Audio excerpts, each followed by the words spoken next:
आपने नीट की तैयारी की कैसे सोचा कि मैं नीट की तैयारी करूं? इसके लिए कैसे दिमाग में आपके प्लानिंग आई? पहले से ही मतलब डिसाइडेड था। वैसे मैं जब 10th तक मैं गांव में ही पढ़ता था। तो बाद में जब 11th 12th में गया, बाद में तो मेरे को हमारे जहाँ पे मैं फिजिक्स में ट्यूशन में जाता था, तो उधर उन्होंने पूछा कि आगे क्या करेगा। तो मैंने उनसे कह दिया कि मुझे एमबीबीएस करनी है। और तब तक मैंने पता लगा लिया था नीट वगैरह होती है एग्जाम वैसे। तो उन्होंने मुझे सजेस्ट किया कोचिंग वगैरह करने का। तो 12th के बाद मैं जोधपुर आ गया था। 12th class, okay. हाँ। अच्छा, तो मतलब आपने 10th से सोचा कि मुझे एमबीबीएस करना, डॉक्टर बनना, राइट? हाँ। Okay, okay. और अब जब सक्सेस मिल गई तो अब कैसा लगता है आपको? अब अच्छा ही लगता है मतलब। हाँ, हाँ, हाँ, हाँ, सही है। अभी ऐसे एक्चुअली बहुत सारे बच्चे ऐसे होते हैं जो कि मेडिकल एमबीबीएस की तैयारी कर, मतलब नीट की तैयारी करने से पहले कई बार सोचते हैं कि ये इसमें बहुत मेहनत होगी और मैं तैयारी कैसे करूंगा, वगैरह वगैरह। वैसे मैंने भी आज से 30 साल पहले मेरा भी सिलेक्शन एमबीबीएस की सीट पर हुआ था, लेकिन अनफॉर्चुनेटली मुझे सीट छोड़नी पड़ी। मेरा एक्सीडेंट हो गया, तब मुझे छोड़नी पड़ी सीट। लेकिन वो तो बहुत पुरानी बात है, अभी तो हम लेटेस्ट लोगों से बात कर रहे हैं। तो मुझे आप ये बताओ कि आप जो बच्चे नीट की तैयारी अभी कर रहे हैं उन्हें क्या राय देना चाहोगे कि उनमें क्या क्या मोटिवेशन फैक्टर होना चाहिए जिससे कि वो प्रॉपरली नीट को तैयारी कर पाए? प्रॉपरली नीट के लिए तो मतलब अगर उनको करना है, अगर उनको लगता है कि हाँ मेरे को इसमें जाना है मेडिकल प्रोफेशन में, तो खुद से ईमानदारी रखनी पड़ेगी उनको। मतलब करेक्ट। और कोई कितना भी बाहर से मोटिवेट कर दे, आखिर में जब खुद से करेंगे ना तभी मतलब परफेक्शन आएगी। कोई कितना भी कह दे, वो 1 2 दिन रहता है मोटिवेशन, बाद में वापस डाउन हो जाते हैं।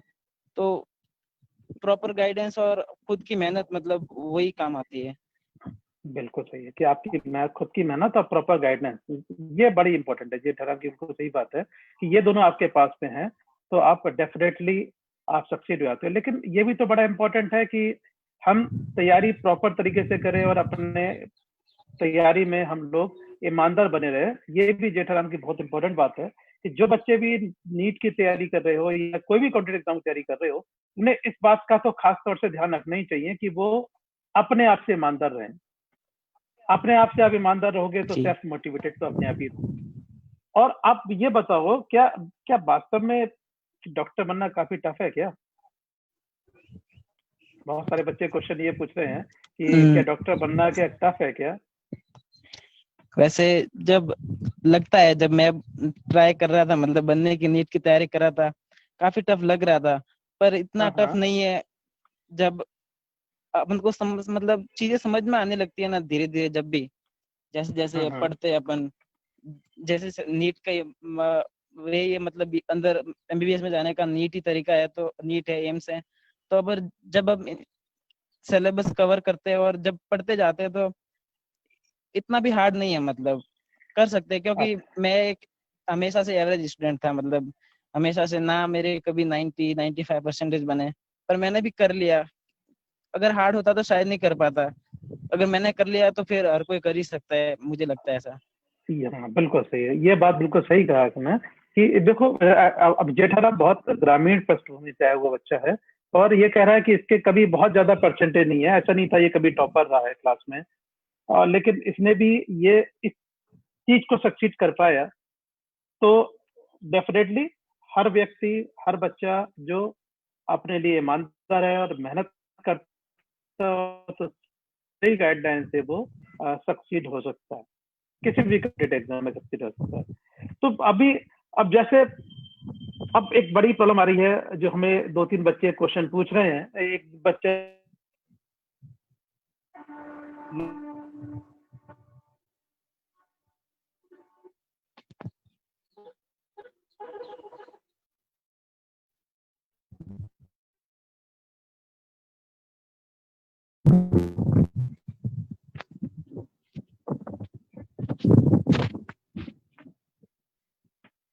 हेलो, जेटा आप में सुन पा रहे हैं? हेलो। नहीं सर, आप अभी जो बोल रहे थे मैं नहीं सुन पाया। नहीं सुन पाया मैं। हाँ जेठाराम, हाँ, अब मैं कह रहा हूँ, हमसे एक ललित कुमार एक बच्चा है, उसने क्वेश्चन पूछा है कि अब हमारे पास में 2 महीने बचे हैं, तो 2 महीने में हमारी तैयारी किस तरह होनी चाहिए कि हम एग्जाम को अच्छे से क्रैक कर पाए। अच्छा, तो जैसे कि पहले से डिसाइडेड था वैसे नीट मई में होगी, तो अगर अगर आपने प्रॉपर तैयारी की होगी तो मई तक तो लगभग आपका पूरा ही सिलेबस मतलब कवर हो गया होगा, ऐसा आप मानती है मतलब, और फिर भी काफी सारा कंप्लीट हो गया होगा। तो अब जो ये 2-3 महीने, ऑलमोस्ट 3 महीने मिले आपको नए, तो इसमें आप रिपीटेशन ही मार सकते हैं। अब क्या कर सकते हैं, जैसे कि जो बहुत ही अंडररेटेड टॉपिक है जिसमें से अपन लगभग कम पढ़ते हैं, अपन पहले वो ज्यादा पढ़ते हैं जिसमें ज्यादा आता है, पर कभी कभी जैसे कोई कोई टॉपिक्स होते हैं, फिजिक्स बायो हर सब्जेक्ट में ऐसे टॉपिक्स होते हैं जिनको हम बहुत कम वेटेज देते हैं, पर जो ज्यादा वेटेज वाले उनको पढ़ना जरूर है, उसको भी रिपीट तो हमने छोड़ दिया है उस टाइम के लिए, टाइम में नीट होने वाली थी, उसको हम इस टाइम में कवर कर सकते हैं, मतलब जो अपन नहीं पढ़ते यूजुअली, तो हम उसको अच्छा, कवर कर सकते हैं। और जो ज्यादा वेटेज है जिनका मतलब जो नॉर्मली हम उनको तो पढ़ना ही है, मतलब रिपीट तो करना ही पड़ेगा, नहीं तो 3 महीने काफी ज्यादा बड़ा टाइम होता है, हम मतलब हो सकता है ऐसा। ओके। तो जेठाराम का ये कहना है कि अभी जो जो ज्यादा वेटेज वाले टॉपिक है उनको तो हम रेगुलर पढ़ते ही हैं, हमें जब 2 महीने 2.5 महीने एक्स्ट्रा मिले हैं तो हम उन टॉपिक को भी पढ़ें जो कि यूजुअली कम पूछे जाते हैं। जेठाराम यही कहना चाह रहे हो आप? Yes sir. ओके। हाँ, क्योंकि हमने ऐसा तो देखा है, इतने 25 सालों से पढ़ाते हुए मैंने देखा है कि बहुत बार ऐसा पेपर भी आता है जहाँ पे क्वेश्चन उन टॉपिक से ज्यादा पूछे जाते हैं जो जिनमें कि यूजुअली क्वेश्चन नहीं आते हैं। तो अगर आपके पास टाइम मिला है तो ये आपके पास गोल्डन अपॉर्चुनिटी है कि आप अपनी बॉल को गोल में डाल पाए। तो आप ऐसे टॉपिक पे भी ध्यान लगाएं जो कि जिसपे कम क्वेश्चन पूछे जाते हैं, उन्हें भी पढ़ना चाहिए। अब एक हमारे साथ में जुड़े हुए हैं, एक बच्चा और क्वेश्चन पूछना चाह रहा है जिसका नाम निर्मल। निर्मल एक क्वेश्चन ये पूछना चाह रहा है कि नीट के सिलेक्शन के लिए हमें एक दिन में कितने घंटे पढ़ना चाहिए, जो मुझे लगता है शायद 25 सालों में सबसे ज्यादा क्वेश्चन पूछा गया होगा मुझसे। अच्छा, मतलब हाँ, ये हर एक घंटे कोई में मतलब कि एक दिन में कितने घंटे पढ़ना चाहिए? हर कोई पूछता है, मतलब जिसे भी मिलो यही क्वेश्चन पूछता है। एक्चुअली इसका कोई ऐसा आंसर है, मतलब मैटर करता है, अपन बहुत पढ़ना चाहिए बहुत ज्यादा, पर मेरा हर किसी का अलग होता है। मेरा एक्चुअली ऐसा था कि मैं शुरुआत में पढ़ता था, साथ साथ में जो टॉपिक कवर कराते थे मैं पढ़ता था साथ में, तो दिन के हो जाते थे कम से कम 5-6 घंटे। और ओके। पर वो हमेशा नहीं रखना है ऐसा, मतलब क्योंकि जैसे जैसे एग्जाम टाइम आता है तो वैसे माइंड भी ज्यादा एक्टिव होता है, तो अपन जितना ज्यादा एंड में पढ़ते हैं वो ज्यादा बहुत ज्यादा याद रहता है।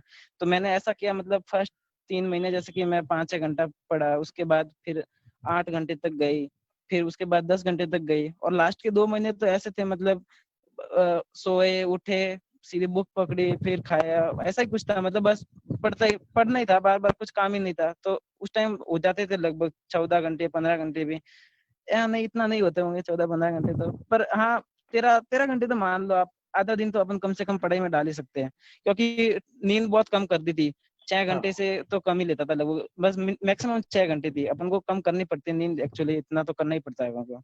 तो धीरे धीरे बढ़ाने, एकदम से नहीं बढ़ती, ये अपन को धीरे धीरे बढ़ानी पड़ती है पढ़ाई का मतलब टाइम। सही है। हाँ, ये बात तो पक्का है। मैं तो जब भी मुझसे बच्चे क्वेश्चन पूछते हैं तो कि मुझे कितने घंटे पढ़ना चाहिए, तो मैं तो ये कहता हूँ कि आज तक किसी भी कॉम्पिटिटिव एग्जाम में ये क्वेश्चन नहीं आया कि एक व्यक्ति को कितने घंटे पढ़ना चाहिए। तो आप जितना मैक्सिमम पढ़ सकते हो उतना सही है। पढ़ो, इसे घंटों में बांटो। कोई जना, ये तो वही क्वेश्चन हो गया कि मुझे कितनी रोटी खाना चाहिए। तो जब तक आपका पेट ना भरे, क्योंकि जेठा को मैं शायद यही बात कहता था, जेठा मुझसे पूछता था कितने घंटे पढ़ना चाहिए, तो मैं यही बार बार कहता था कि भाई जब तक कितनी रोटी खाई जाए ये तो आपके पेट पर डिपेंड करता है। तो पढ़ो भी उतना जितना आप पढ़ सकते हो, और इसकी कोई लिमिटेशन है नहीं। मेरे साथ में एक धीरज जी जुड़े हुए हैं, वो भी एक क्वेश्चन पूछना चाह रहे हैं। तो धीरज, आप अपना क्वेश्चन पूछ सकते हैं। Hello Jetha. Hello. Good evening sir. Good evening, congratulation. सबसे पहले तो आपकी सक्सेस स्टोरी देखकर बहुत अच्छा लग रहा है। Thank you very much sir. एक क्वेश्चन है आपसे कि एक टेस्ट देने के बाद जब हम दूसरे टेस्ट की तरफ मूव करते हैं तो उन दोनों के बीच में क्या यस सर। हमारे स्टेप्स होने चाहिए?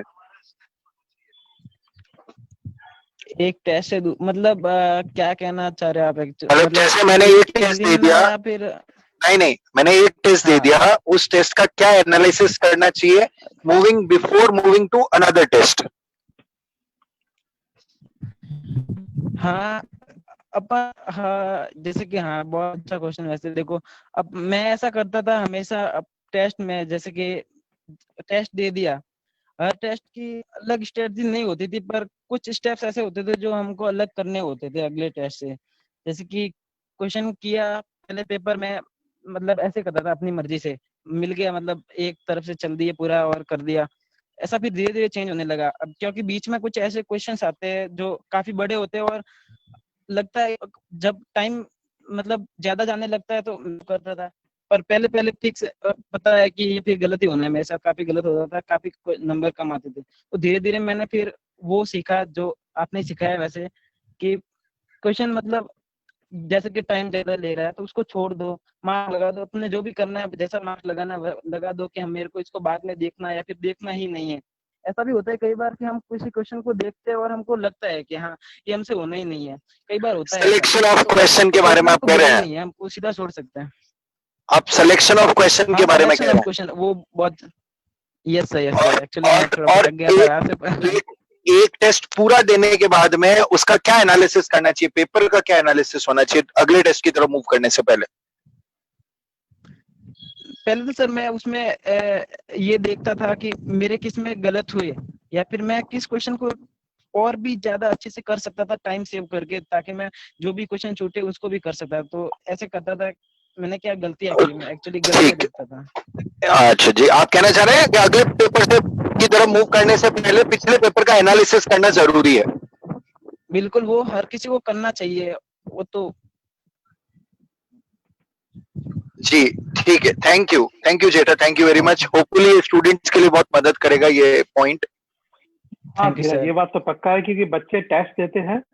एक्चुअली टेस्ट को केवल टेस्ट की तरह ही देना ये कोई पॉइंट नहीं है। टेस्ट से अगर हम चीजें सीखेंगे नहीं तब तक टेस्ट देने का कोई मतलब नहीं होता। तो मेरा भी मानना यही है जो धीरज जो जेठा ने कहा है, जेठाराम ने कहा है कि हम जो भी टेस्ट है उसका एनालिसिस जरूर करें कि हमारी गलतियां क्या हुई हैं। अगर हम टेस्ट को बेसिकली हम सेल्फ असेसमेंट समझे तो असेसमेंट करें और उसमें ये देखें हमसे गलती क्या हुई है और वो गलती दोबारा ना हो, ये अगर हम एश्योर कर लें तो कोई भी ताकत हमें सिलेक्शन देने से नहीं रोक सकती।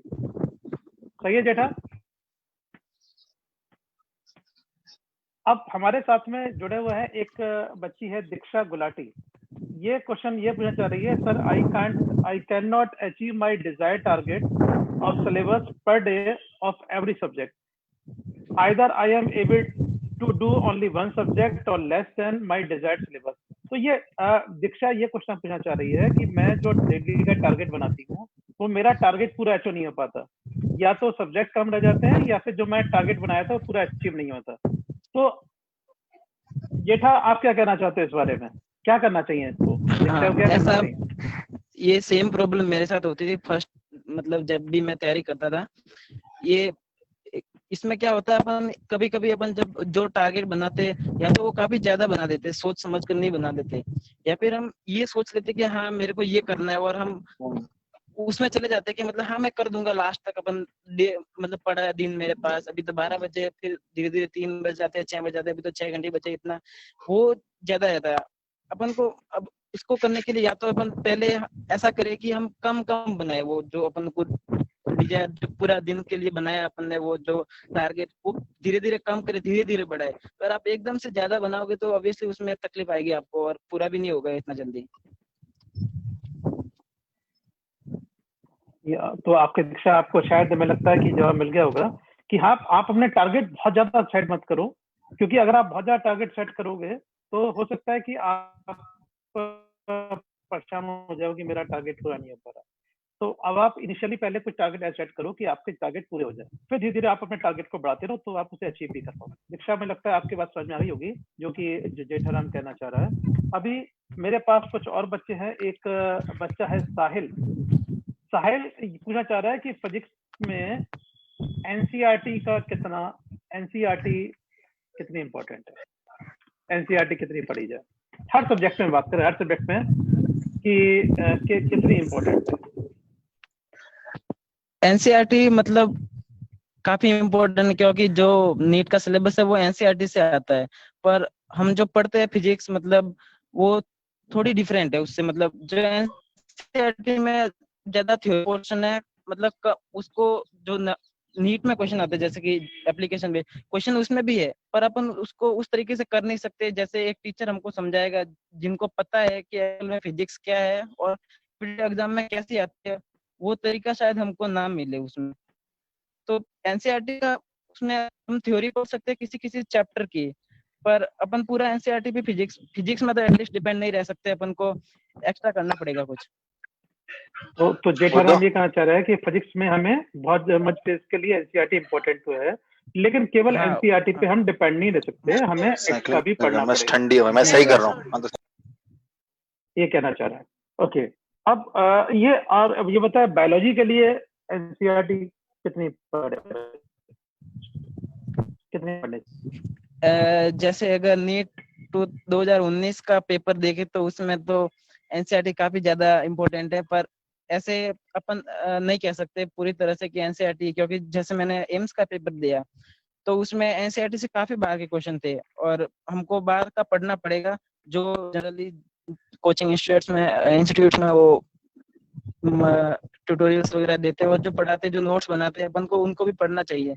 पर नीट के लिए मेनली अपन अगर मान ले तो क्वेश्चन एनसीईआरटी से आते ही है, तो एनसीईआरटी अपन को एक बार मतलब पूरी करनी है, क्योंकि एनसीईआरटी एक तरह से अपन को मतलब सेव कर देगी कि हाँ मतलब हमको सिलेक्शन होने के लिए ये काफी है। पर अगर आपको अच्छी रैंक लानी है या मतलब कुछ अच्छी कॉलेज जो आप चाहते हैं, कि ये नहीं कि हाँ काउंसलिंग के थ्रू आपको मिला है तो इसमें जाना है, ये नहीं आप चूज करो कि हाँ मेरे को इसमें जाना है और हम मेरे को इसमें ही जाना है, तो उसके लिए आपको कुछ एक्स्ट्रा एफर्ट्स लगाने पड़ेंगे। हाँ, ओके, मतलब मुझे समझ आया जेठान जी कहना चाह रहा है कि एनसीईआरटी तो इम्पोर्टेंट है ही बायोलॉजी के लिए, लेकिन आपको कुछ एक्स्ट्रा एफर्ट भी डालने पड़ेंगे अगर आप बहुत अच्छी रैंक लेके आना चाहते हो। अच्छी रैंक तभी आ सकती है मतलब जब आपने कुछ एक्स्ट्रा कुछ किया हो। मतलब आपको पहले एनसीईआरटी को आप मतलब कॉन्फिडेंस हो तो आप दूसरा पढ़ सकते हैं, आप उसके भरोसे नहीं बैठ सकते। मेरा कहने का मतलब ये, आप अगर एक बार कवर कर लो एनसीईआरटी पूरी तो आपको जरूर दूसरा पढ़ना चाहिए।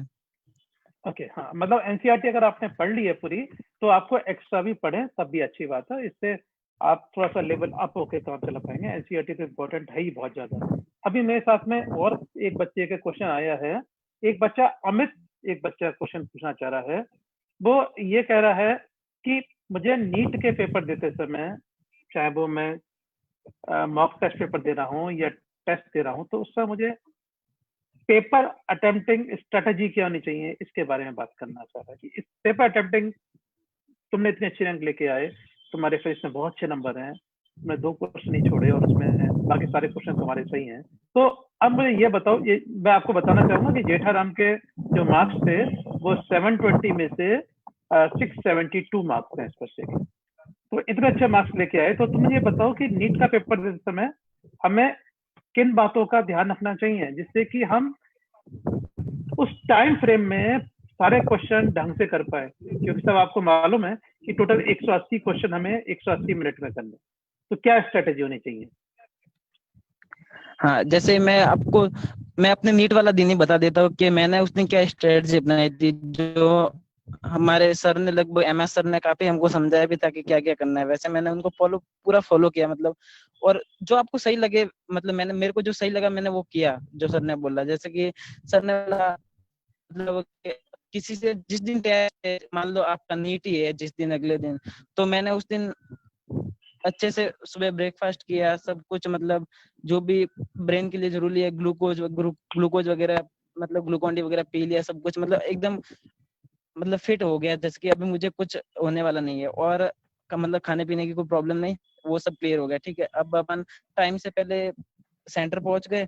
सेंटर भले आधा घंटा पहले भी पहुंच जाओ, और यूजुअली काफी बच्चे पहले पहुंच जाते हैं 1-1, 2-2 घंटे, तो उधर काफी बातचीत वगैरह करते हैं और ऐसे मतलब गप्पे लड़ाने लगते हैं, कुछ भी करते हैं, मतलब टाइम वेस्ट और वैसे माइंड थोड़ा डिस्ट्रैक्ट हो जाता है। तो इन सब चीजों से मतलब बचना चाहिए। आप थोड़ा टाइम पे जाइए, मतलब आधा घंटा पहले चले जाइए, काफी टाइम होता है आधा घंटा तो, और उधर जाके फिर जब बैठिए आपको क्या करना है उसको सोचिए, जो भी आप मतलब अपने लिए सोचो, दूसरे बातें वगैरह करने में ज्यादा टाइम वेस्ट मत करो। जैसे मैंने चुपचाप बैठा उधर, ज्यादा मैंने पहले से ही पानी सुबह बहुत पी लिया था, तो उसके बाद फिर टॉयलेट की वगैरह प्रॉब्लम नहीं आई। तो मैंने फिर सर ने बोला था, क्योंकि नीट के एग्जाम जस्ट पहले मैंने ज्यादा पानी वगैरह भी नहीं पिया, क्योंकि वो भी थोड़ा मतलब लगता है कि ऐसे फिर टाइम वेस्ट हो जाएगा। फिर जब पेपर देने गए तो उस टाइम काफी सारी मतलब वो फीलिंग में आपको कैसे बता, मतलब काफी ऐसे कि टेबल कैसा मिलेगा, बहुत सारी प्रॉब्लम्स होती है ऐसे।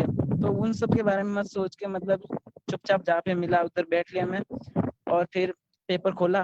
और जो मैंने, और उस दिन मैंने कुछ अपनी स्ट्रेटजी में चेंज नहीं किया। जैसे जो मैंने लास्ट 1 महीने से कर रहा था, मैं लगभग वही कर रहा था कि मैं कैसे पहले बायोलॉजी कर रहा था, फिर केमिस्ट्री कर रहा था, फिर फिजिक्स कर रहा था। तो मैंने सेम वही पैटर्न अपनाया, मैंने कुछ नया एक्सपेरिमेंट नहीं किया।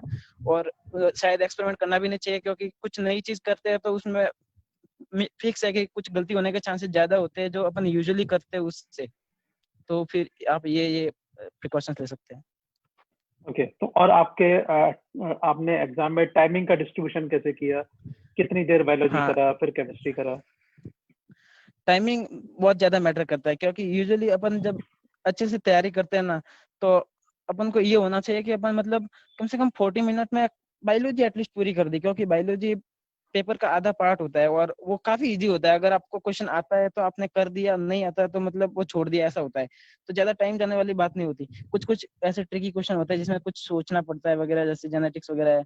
तो वो छोड़ के मतलब कुल मिला के आप 40 मिनट में कर सकते हैं। अब 40 से ज्यादा आप ज्यादा 45 मिनट तक कर सकते हैं, वो उससे ज्यादा आप नहीं जा सकते आगे। तो एक्चुअली मेरा ऐसा हुआ कि मैं 50 मिनट तक भी चला गया बायोलॉजी में उस दिन। थोड़ा मेरे को लगा मैं बहुत धीरे धीरे कर रहा था, पहले पहले मैं थोड़ा लूज हो गया, तो पता नहीं क्या हो गया था, तो थोड़ा टाइम चला गया। तो फिर मैंने उसमें केमिस्ट्री में कॉप अप करने की कोशिश की, क्योंकि केमिस्ट्री पेपर थोड़ा इजी था, तो मैंने जल्दी कर दिया। तो क्योंकि एटलीस्ट अपन इतना टाइम हमको छोटा छोटा करके बचाना पड़ेगा फिजिक्स के लिए, क्योंकि फिजिक्स के लिए अगर आपके पास 1.5 घंटा है, तो आप जो क्वेश्चन आपको उस टाइम लग रहा होगा कि नहीं हो रहा ना, तो भी टाइम के चलते अपन को ऐसा वो हो जाता है कभी कभी। जो छोड़ के आते हैं ना, जब घर पे आते हैं तो लगता है कि हाँ यार ये क्वेश्चन तो हो जाता हमसे। तो वो क्वेश्चन उस टाइम में हो जाएगा जब आपके पास टाइम होगा। तो आपको ये टाइम बचाना पड़ेगा, ऐसे करना पड़ेगा। तो कुल मिला के बात ये हुई कि 45 मिनट के अंदर आपको हाँ, बायोलॉजी बहुत 45 से अच्छे से 40 आप कम से कम करने की कोशिश करो, क्योंकि आप जब मॉक टेस्ट देते हो तो चलेगा। अगर आप स्पीड इंप्रूव करने के लिए कुछ पेपर दे रहे हो ना, तो चलेगा आप कुछ क्वेश्चन गलत भी कर रहे हो, पर आपको स्पीड इंप्रूव करने के लिए भी कुछ पेपर देने चाहिए। जैसे हमने भी दिए थे, काफी डीडी सर ने ला के दिए थे, तो हम बस उसमें जल्दी से जल्दी करने की कोशिश करते थे। ऐसा नहीं है कि आपके क्वेश्चन गलत ही होंगे, कुछ कुछ गलत होंगे गलतियों से, पर उस टाइम आप सीख जाते हो कि पेपर को फास्ट कैसे करते हैं। तो मतलब ये हुआ कि आप कम से कम टाइम में पहले बायोलॉजी के पेपर को करने की कोशिश करो, जिससे कि आपको टाइम मिल जाए आगे फिजिक्स के पेपर को, फिजिक्स और केमिस्ट्री के पेपर को करने के लिए, राइट? अब जो आप लोग मॉक टेस्ट कर रहे थे, तो आपके मार्क्स किस रेंज में जा रहे थे? अभी अभी ये बहुत सारी बच्चों की समस्या है। अभी मुझसे कई सारे बच्चे क्वेश्चन पूछ रहे हैं, उनके कमेंट बॉक्स में क्वेश्चन आ रहे हैं कि मेरे नंबर जो है 500 के आसपास आ रहे हैं, तो मैं क्या उम्मीद करूं, मेरा नीट क्रैक होगा या नहीं होगा? अभी बच्चे ये इस समय की शायद सबसे ज्यादा दुविधा होती है। तो आप क्या कहना चाहोगे कि आपने कैसे कोशिश किया और आपके मार्क्स क्या आते थे? देखो मैं, क्योंकि ये नीट का जो स्कोर है मेरा, हर किसी जितने भी टेस्ट दी उसमें हाईएस्ट स्कोर था मेरा 672। तो मेरे भी कुछ ज्यादा मार्क्स नहीं आते थे। इसके पहले मैक्सिमम 661 आए थे। और वो तो हर पेपर पे डिपेंड करता है ना, मतलब अगर आपके पेपर में अगर कुछ कुछ बार कई बार क्या होता है, पेपर डिफिकल्ट बन जाता है, तो चलेगा कम नंबर आ गए। मेरे तो उस ईयर में मिनिमम मतलब 480 तक भी नंबर आए हुए हैं, तो उससे डिप्रेस होने की जरूरत नहीं है। मेरे ऐसे ही एवरेज स्कोर लगभग 580 और 620 के बीच रहता था, ये मतलब फिक्स था। पर कई बार कम आया, ऐसा नहीं कि हर बार ऐसा ही आया स्कोर। तो वो चलता है, पेपर पे भी डिपेंड करता है कभी कभार। तो वो सबके लिए होता है, इससे ज्यादा मतलब लोड लेने की जरूरत नहीं है। हाँ, तो आपके मतलब ये जेठाराम ये कहना चाह रहा है कि आपके मार्क्स जो भी आ रहे हो, आप मोटिवेटेड रहे। मार्क्स तो इस बात पे भी डिपेंड करेंगे कि पेपर का लेवल क्या है। पेपर का लेवल अगर टफ है तो डेफिनेटली आपके मार्क्स भी कम आएंगे और सभी के मार्क्स कम आएंगे। ये रेस है, इसमें जितने अच्छे मार्क्स ला सकते हो उतना अच्छा आपके जीतने के चांसेस बढ़ जाते हैं। ठीक है ना जेठाराम? तो एक तो ये क्वेश्चन है, और अभी यस सर। रेगुलर क्वेश्चन आ भी रहे हैं। एक बच्चा ये क्वेश्चन पूछना चाह रहा है, इस बच्चे का नाम है मोहित।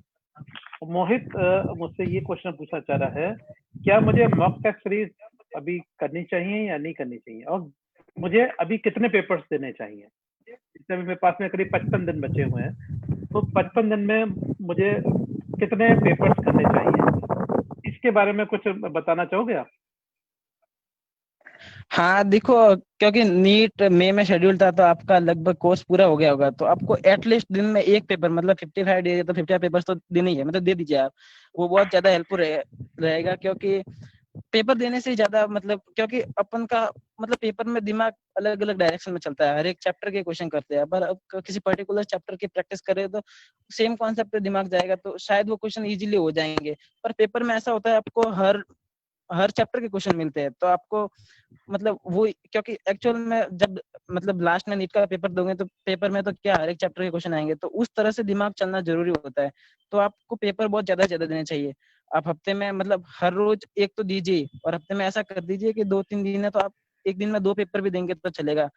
और रही बात मॉक टेस्ट की, तो आप कोचिंग इंस्टीट्यूट में पढ़ रहे हो, तो अगर उधर कुछ मतलब उधर टेस्ट चल रहे हैं, तो ज्यादा दूसरी जगह भी जाने की जरूरत नहीं है। और अगर आप घर पे ही पढ़ रहे हैं जो भी बाहर, तो आप ज्वाइन कर सकते हो, ज्वाइन कर लेनी चाहिए पेपर टेस्ट सीरीज कुछ भी। तो जेठाराम ये कहना चाह रहा है कि आपको ज्यादा से ज्यादा टेस्ट देने चाहिए, और ये बात सही भी है। जब मैं भी तैयारी कर रहा था प्री मेडिकल की, तो मेरे टीचर कहा करते थे कि डेली टेस्ट डेली टेस्ट। वो मजाक में ये कहते थे जैसे आप डेली टेस्ट करते हो, वैसे रोज डेली टेस्ट भी देना चाहिए।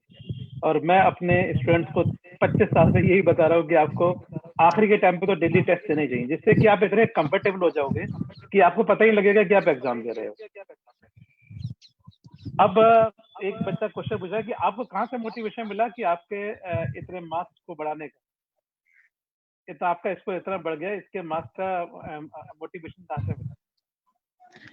एक्चुअली इसका मोटिवेशन आप ही है, आपको तो पता ही है, मैं वापस कई बार ये स्टोरी बता चुका हूँ आज वापस बता रहा हूँ। तो जैसे कि हम दीक्षा में पढ़ रहे थे, तो हम दीक्षा में रहते थे, क्योंकि सर काफी समझते थे। अगर दीक्षा में ऐसा है ना, मतलब आप कोई बच्चा अगर किसी को चाहिए, अगर उनको पता लग जाता है कि हाँ ये कर सकता है, उसको जरूरत है, तो वो हर संभव कोशिश करेंगे कि आपके लिए सब कुछ सही हो। तो हमको बहुत अच्छे से मतलब केयर की थी सर ने, और हम साथ में रहते थे सर के। तो जब भी मतलब पेपर देते थे, उसके बाद हम सर के पास ही डिस्कस करने जाते थे। तो हर बार का हमारा यही था, हमसे नहीं हो रहा, मतलब 550, 560, 570 इतने मार्क्स आ रहे थे, क्योंकि हम सब साथ में पढ़ते थे, हम 4-5 जने थे। तो सर बोले कि तुम मतलब क्या कर रहे हो, तुम मतलब तुमने अपनी एक लिमिट डिसाइड कर रखी है कि हाँ तुम इतना ही कर सकते, क्योंकि हम हर बार यही सोचते थे कि हाँ यार कितनी कट ऑफ है, इतने में हमको ये मिल जाएगा, इतने में हमको वो मिल जाएगा। तो हम ये सोचते थे। सर ने बोला तुम ये क्यों सोच रहे हो, मतलब तुम क्यों नहीं कर सकते ज्यादा, जो हर कोई मतलब जो टॉपर लोग करते हैं। तो सर ने हमको उस दिन बहुत डांटा, तो शायद उसी का इफेक्ट है। और हम फिर उसके बाद ऐसी शायद सर को फिर बाद में कोई शिकायत नहीं मिली, फिर उसके बाद हम थोड़ा इम्प्रूव भी करने लगे। और आज फिर ठीक है, नीट का रिजल्ट आ गया, और अच्छे मार्क्स वगैरह भी आ गए। नहीं, ये एक्चुअली हम एक टीचर का एक रोल यही होता है कि जहाँ पे बच्चा कहीं भी कमजोर पड़े तो उसे मोटिवेट करे, और हमेशा एक लेवल उसे ऊपर लाने की कोशिश करे। मुझे ध्यान है जिनसे मैं टीचर से पढ़ता था फिजिक्स, उन्हें हम लोग प्यार से दद्दा कहते थे। तो दद्दा, हम लोग अगर एक भी क्वेश्चन गलत करते थे तो दद्दा हमारी खूब पिटाई लगते थे। तो मुझे आज भी ध्यान है कि फिजिक्स का मेरा जो भी अच्छी हुई, मेरा आईएएस में भी ऑप्शनल मेरे पास फिजिक्स था, तो उस सबका योगदान दद्दा को जाता है। दद्दा ने मेरे इतनी पिटाई लगाई, जहाँ भी क्वेश्चन गलत किया वहां पिटाई लगाते थे। तो उससे हुआ क्या कि मेरी फिजिक्स बहुत अच्छी हो गई।